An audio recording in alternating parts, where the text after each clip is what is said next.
Bon début de semaine à tous, mesdames et messieurs. Bienvenue à cette nouvelle session d'information sur A30 Télévision. D'abord, les titres. Le chef de l'État, Félix Tshisekedi, déjà à New York pour prendre part à la 78e session de l'Assemblée générale des Nations unies, allocution du président de la République annoncée mercredi à 21h de Kinshasa. Les détails sur son programme à suivre dans un instant. Comme annoncé, l'inhumation des victimes de la manifestation anti-MONUSCO du 30 août à Goma est intervenue ce lundi au cimetière de Makao. C'est le vice-premier ministre de l'Intérieur et sécuritaire Peter Kazadi qui a représenté le gouvernement. À Kinshasa, Salomo Idi Kalonda, proche de Moïse Katumbi, est apparu visiblement affaibli à l'audience foraine de ce lundi à la prison militaire de Ndolo. Le procès renvoyé au 25 septembre prochain sur demande du ministère public. Voilà tout pour le titre.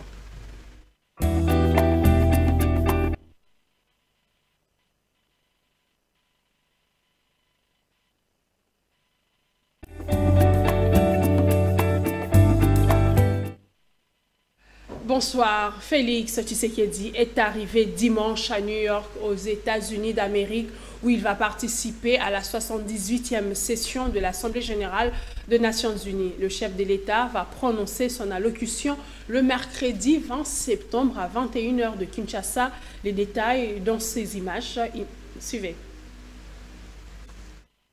C'est pour une quatrième fois depuis sa prise de fonction que le chef de l'État Félix Tshisekedi va prendre part à l'Assemblée générale des Nations unies à New York, aux États-Unis.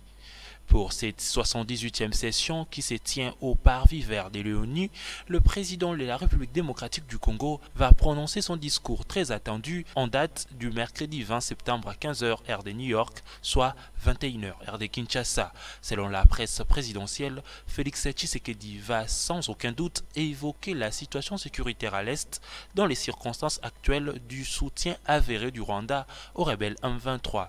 Il va également plancher dans son discours sur le processus électoral avec les élections prévues en décembre de cette année.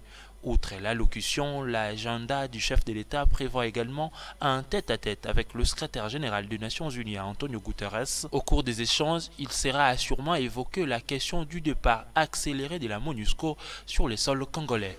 Félix Tshisekedi va aussi participer à un forum sur les objectifs de développement durable.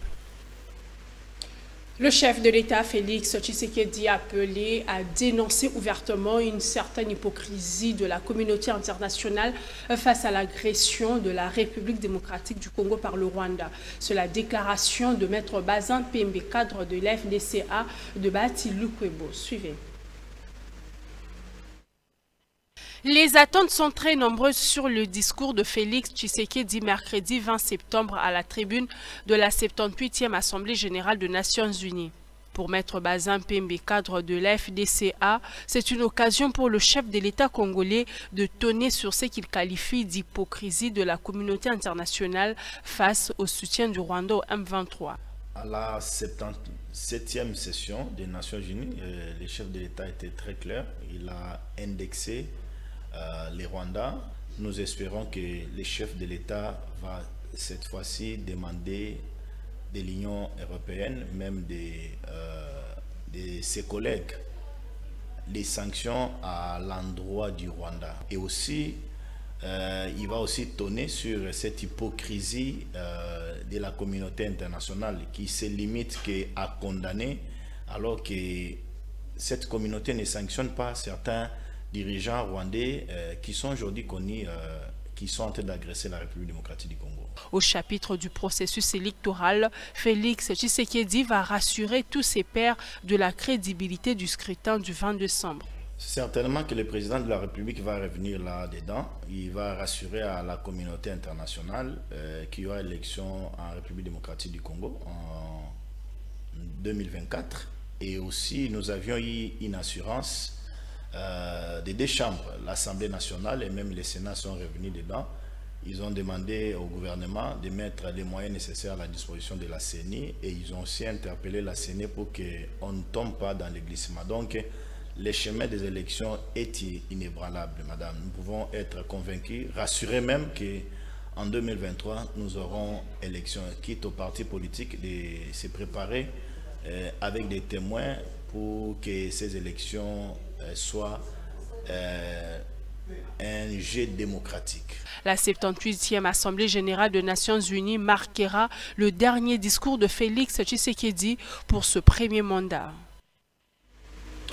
Le gouvernement congolais débloque 10 millions de dollars américains pour relancer urgemment les activités de la compagnie aérienne Congo Airways. Cette société de droit congolais a suspendu toutes ses activités sur l'étendue du territoire national en vue d'améliorer ses services. Un ouf de soulagement pour les voyageurs qui se déplacent à l'intérieur du pays. Images et commentaires. 10 millions de dollars américains, c'est la réponse du gouvernement congolais à la demande de la compagnie aérienne nationale pour relancer ses activités. Ce montant est une avance sur 14 millions de dollars que requiert Congo Airways pour l'achat de 2 moteurs par avion afin de réhabiliter au plus vite la compagnie nationale. Et pour relancer complètement les 3 appareils en maintenance, la société a besoin de 33 millions de dollars américains, avait fait savoir le ministre des Transports et le directeur général de Congo Airways au gouvernement lors de la présentation du plan de relance de cette compagnie.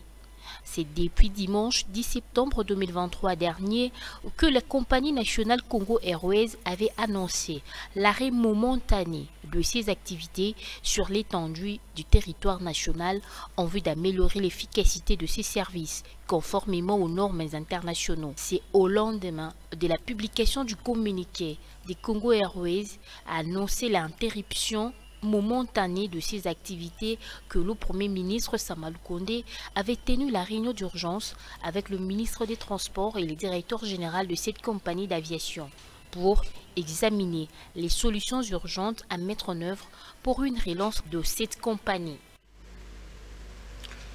Je l'ai annoncé dans les titres, les victimes de la manifestation anti-MONUSCO du 30 août à Goma, inhumées ce lundi au cimetière des Macao. Le vice-premier ministre de l'Intérieur et Sécurité en mission au Nord Kivu a effectué le déplacement pour prendre les derniers hommages aux disparus. Peter Kazadi a déposé une gerbe de fleurs en mémoire des victimes.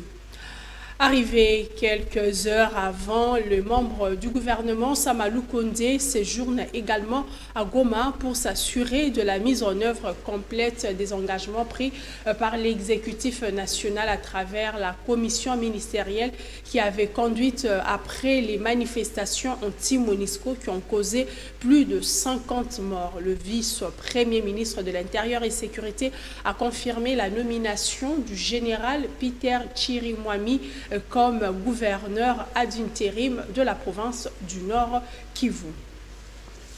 Sachez que cette inhumation des victimes de la manifestation anti-MONUSCO du 30 août à Goma a eu lieu sous fond des controverses. La partie civile et les familles de défunts se sont opposées à l'enterrement des disparus. Je vous propose de suivre leur déclaration lue dans la matinée de ce lundi à Goma.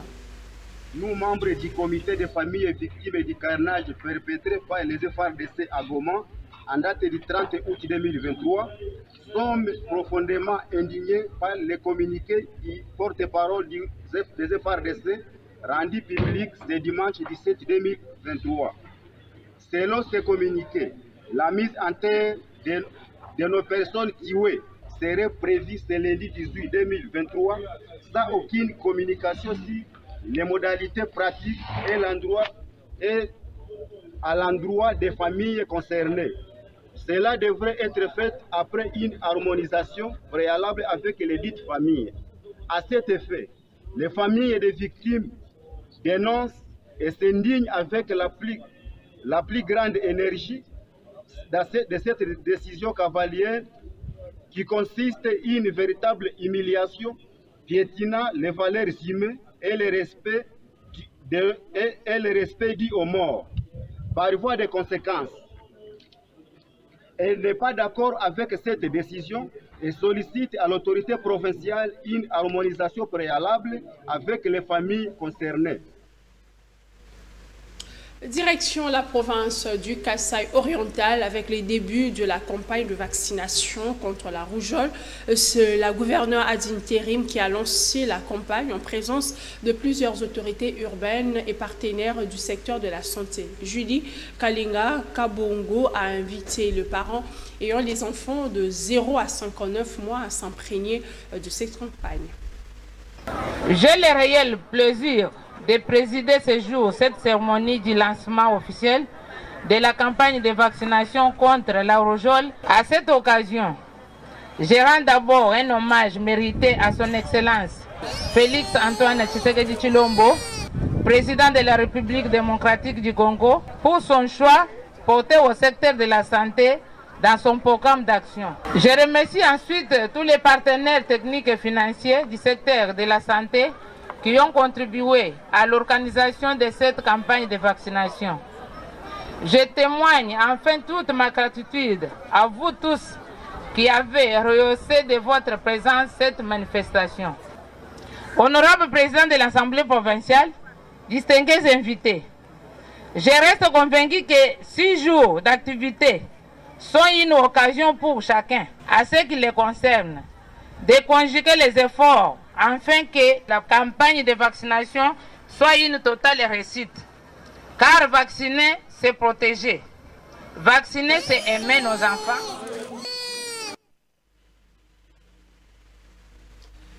La campagne de vaccination contre la rougeole des enfants de moins de 5 ans reportée dans la province de Maniema motive la grève des personnels de santé non médecins. C'est le ministre provincial de la Santé, le docteur Junior Kibungu Mutanga, qui a annoncé ce report à travers un communiqué de ce lundi 18 septembre 2023. Début de l'instruction à la prison militaire de Ndolo du procès à charge de Salomon Kalonda Idi, le proche de Moïse Katumbi, présent à l'audience de ce lundi. À travers ses avocats, évoque l'incompétence de la haute cour militaire des jugés car n'étant pas justiciable par des juridictions militaires. L'affaire est renvoyée d'une semaine, le 25 septembre prochain, sur requête du ministère public. Reportage. Il était bel et bien présent pour la reprise du procès à sa charge à la prison militaire de Ndolo. Salomon Idi Kalonda, visiblement affaibli, a évoqué ses problèmes de santé devant la cour militaire. Je me présente ici devant vous, je suis malade. Contre l'avis de mes médecins, je ne devais pas me présenter ici parce que les médecins ont voulu me maintenir. Malheureusement, autant la mort peut m'emporter par la maladie, autant cette situation que j'ai vue aujourd'hui, avec ces procès de la honte, peut m'emporter. Et donc, j'ai exigé d'être présent. Ces avocats ont présenté devant les juges l'économie de leur mémoire déposée devant cette juridiction. La défense a notamment soulevé l'incompétence de la cour militaire à juger le conseiller privé de Moïse Katumbi avant d'évoquer également la demande de nullité de tous les procès-verbaux des auditions au niveau de l'état-major des renseignements militaires. Nous sommes venus articuler des moyens de droit qui puissent démontrer que Salomon Kalonda ne devrait pas être jugé devant une juridiction militaire.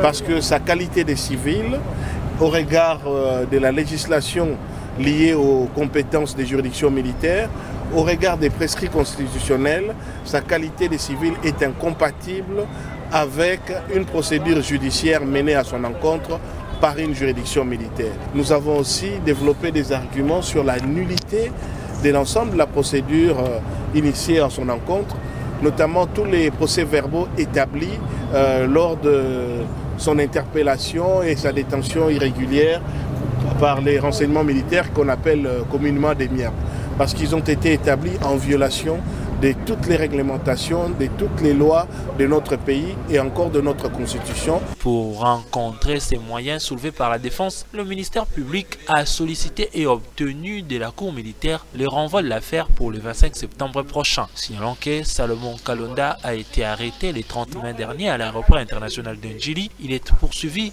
pour trahison et pour incitation des militaires à poser des actes contraires à la loi.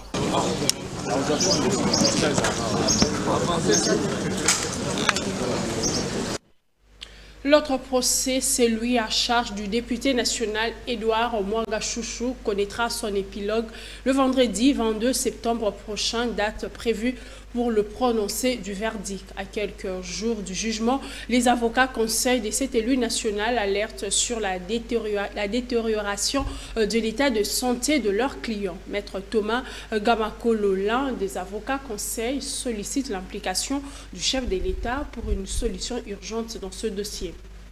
C'est un certificat qui prouve qu'il a subi cette opération cardiaque. Épreuve médicale entre les mains, Maître Thomas Gamakolo, l'un des avocats conseils du député Edouard Mwanga Chouchou, dénonce des violations des libertés fondamentales à l'égard de son client, toujours malade dans son lieu de détention. Quel que soit ce qu'on peut lui reprocher, il demeure un être humain et qu'il a droit d'accéder aux soins de santé. Les plateaux techniques de la prison, de l'hôpital de la prison, n'est pas à mesure de prendre en charge ces pathologies, au moins sur le plan cardiaque, parce que je signale que c'est un grand cardiopathe qui a déjà subi une opération à cœur ouvert, qui a dans son cœur des prothèses qui doivent être contrôlées régulièrement. C'est le nom de la famille qui s'inquiète pour la vie de notre client qui attend le jugement. Nous avons estimé utile de lancer ces cris d'alarme. C'est comme un SOS que nous lançons au chef de l'État, au numéro 1, parce que nous sentons qu'au niveau d'en bas, il y a comme un plafond de verre, comme un non-dit, c'est-à-dire un mot d'ordre tacite que lui ne doit jamais voir le médecin. Quoi qu'il arrive, s'il doit mourir là-bas, peu importe. À moins d'une semaine du prononcé du jugement par la haute cour militaire, les conseils d'Edouard Mwanga Chouchou annoncent le dépôt d'une plainte après la disparition d'une somme importante d'argent dans les comptes bancaires du prévenu. Et malheureusement, nous constatons que non seulement les appareils sont utilisés, mais non de la pire des manières, c'est-à-dire en allant au faire des opérations de retrait d'argent dans les ATM. Au moment où nous parlons, nous avons même fait une plainte au niveau de l'auditorat qui a ouvert une enquête. Nous nous sommes plaints des vols de plus de 100 000 $. Il y a des comptes qui ont été totalement siphonnés. Vous n'avez pas donné un compte qui a 33 000 $, 32 000. C'est un grand scandale parce que ce sont des éléments qui se trouvent entre les mains de la justice militaire et donc qui constituent des éléments d'enquête. Mais ce sont ces éléments-là maintenant qu'on utilise par des agents pour pouvoir voler. Et l'auditorat nous a promis de les arrêter. Mais ça fait 3 mois. Ça fait 3 mois que ces gens courent. La haute cour militaire va rendre son verdict les vendredis 20 septembre prochain. Edouard Mwanga Chouchou est poursuivi notamment pour détention illégale d'armes et à trahison.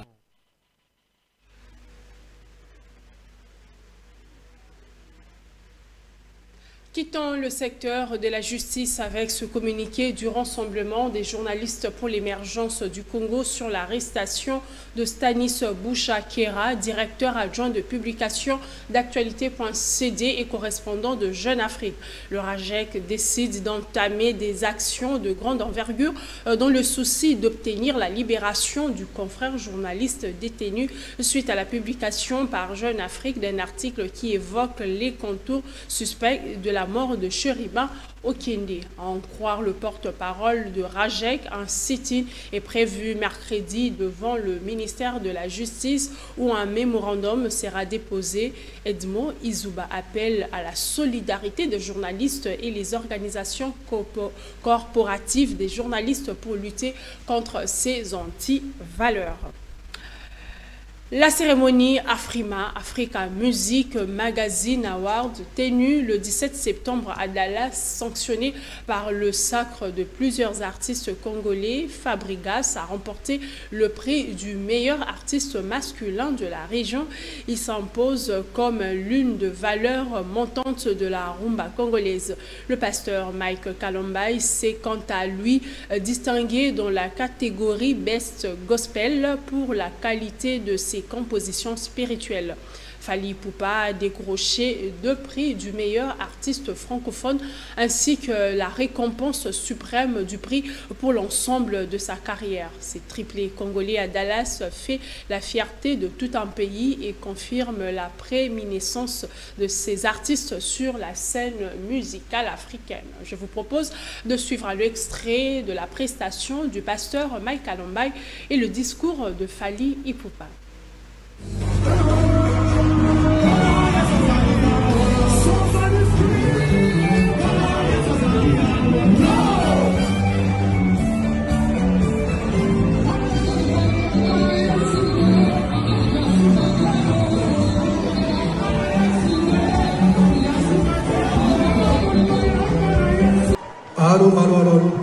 I'm sorry, my English sometimes is gone when I'm tired.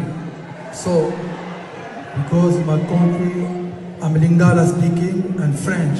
So I'm gonna say something in French.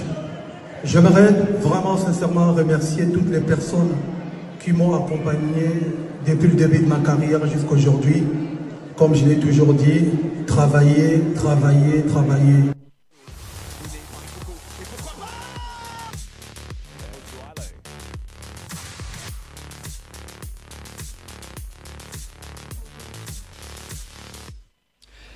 Le derby entre le Daring Club Motema Pembe et l'Olympique Club Renaissance n'a connu ni vainqueur ni vaincu le dimanche 17 septembre au stade Tata Raphaël de la Kétul. Les deux formations se sont séparées sur un score nul d'un but partout, un nul arraché ni extrémiste par les Immaculés. Comme un beau, peut-être une dernière occasion, le centre c'est Gapoto. C'est ces buts inscrits en toute fin des matchs qui a anéanti les espoirs d'une victoire de l'Olympique Club Renaissance devant son éternel rival, le Daring Club Motema Pembe.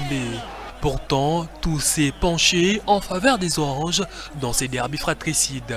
Après quelques actions manquées, le but des Renaissance sera inscrit sur coup franc par Chancel Ouantete. On joue la 27e minute. L'ancien des New Jack, Ouantete qui enchaîne. Et c'est dedans. L'ouverture du score de l'ancien Renaissance du Congo. À Chancel Ouantete, le camp. Un but qui a boosté les Rennais à très proche d'inscrire un nouveau but, mais sans succès. Au retour des vestiaires, Renaissance a baissé de rythme sans pour autant encaisser. Alors que la victoire s'est profilée en faveur des Oranges, Rachidi Moussinga trouvera la tête des Migos Bamola à la 94e minute et la joie changeant des camps.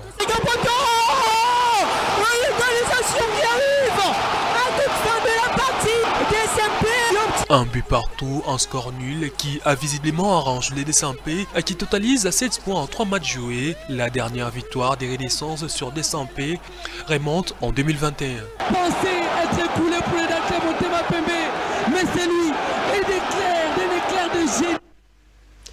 Parti en Europe depuis près de 4 décennies, Aimé Bokwa a été reçu par les anciens coéquipiers de Tamiba, une équipe devenue une association d'entraide pour pérenniser les beaux souvenirs vécus au sein de ce club, alors sociétaire de la tante Kilimani. C'était dimanche dans la commune de Ngiringiri. Reportage.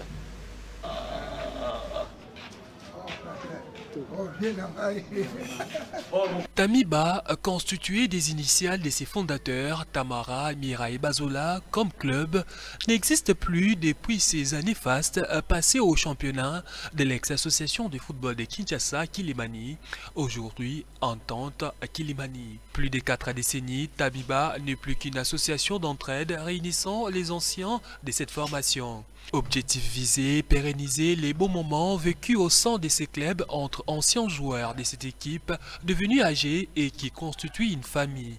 Tamiba, c'était 3 fondateurs, à savoir Tamara, Mira et Bazola. Ces derniers et le seul vivant de ces trios supervisent l'association. Dimanche, au-delà des points retenus à l'ordre du jour, l'association a été à l'accueil d'Aimé Bokwa, résident en France, et qui retrouve les membres de la famille Tamiba restés à Kinshasa. Ça a été notre joie d'accueillir un de nos membres qui réside en Europe, qui avait insisté à participer à notre réunion de Kinshasa. Alors il a été avec nous, il a assisté. Le retrouvaille après plusieurs années de séparation, c'est toujours une occasion des émotions. Oui, la petite génération nangai, neti Dédé, Obedi, on a la petite bango de l'état bango. Et puis bah musu babeta il bosso, na yo mona bango lelo, na babeta qui sima pe na mon meze 53. Ndenge famille tami ebotami et kenems. Des souvenirs et les beaux moments passés ensemble dans Tamiba ont aussi fait l'objet d'autres témoignages. L'accueil réservé à Aimé Bokwa était les moments des pensées à Santos Mutubile, un ancien de Tamiba, avant de se retrouver dans l'AS Dragon et en séjour en Europe. Oui, Mutubile, oui, moi personnellement, la semaine écoulée, Il se porte bien. Il se porte bien. Lui aussi, c'est pas un ami, c'est notre frère. Nous ne sommes pas des amis, nous sommes des frères. Nous sommes vraiment des frères. Partout, sont tous allés à Bossonate. Net Nabiso, Soko, Nabengi, le numéro, Amoni, le numéro, automatiquement Miami. Aimé Bokwa a par ailleurs promis de recevoir ses hôtes avant son retour en Europe, prévu le 15 octobre prochain. Mesdames et messieurs, c'est par ici que prend fin cette session d'information. Merci de votre fidélité à A30 Télévision. L'information reste en continu sur le www.actu30.cd. Au revoir.